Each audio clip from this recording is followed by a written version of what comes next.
The thing that you have to think of is like, you signed a contract with the government. You promised that you're going to give them service. You did that.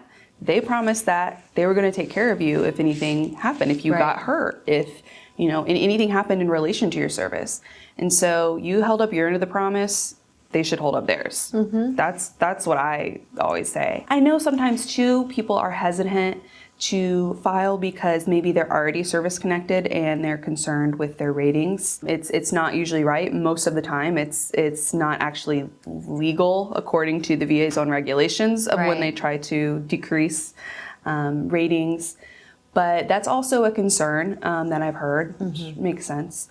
But again, I just think something that you're entitled to. In some circumstances, veterans may not be entitled to VA health care without getting the service connection at a certain level that will qualify them for free VA health care, or to include certain types of health care. Remember, anything that you're service connected for, you do get free VA health care for that condition. Another thing to think about sometimes, I think, are survivors benefits. Yes. So maybe you're not as concerned about yourself or what's going on at this moment, but if it is something that could be a primary cause of death or a contributing cause of death, then by filing, you may be set up for your spouse to receive some type of survivor's benefits should you pass from something related to that condition. I agree with you, though. I know that veterans hear so many horror stories. Like, very rarely do we hear a story where somebody calls us or we hear from a vet and they're like, I filed a claim with the VA and it went so well. You're right. Like, I filed it, they approved it, and everything was great, and it took 6 months. It's not usually the way it goes. So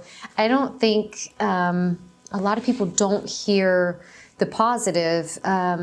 And from our perspective, even on cases that we have to work for quite some time, we get to see the outcomes, and the outcomes make it worth going through, the process. Yeah, a lot of times it's like, I've heard that veterans will say, like, it's not even the money, it's just them acknowledging that what happened to me did happen, and it was because of service. Yeah, absolutely. That's always like very powerful to me, especially when it's coming at the end of years-long appeals. Right. You finally get that acknowledgement. Hey, this happened. Yeah.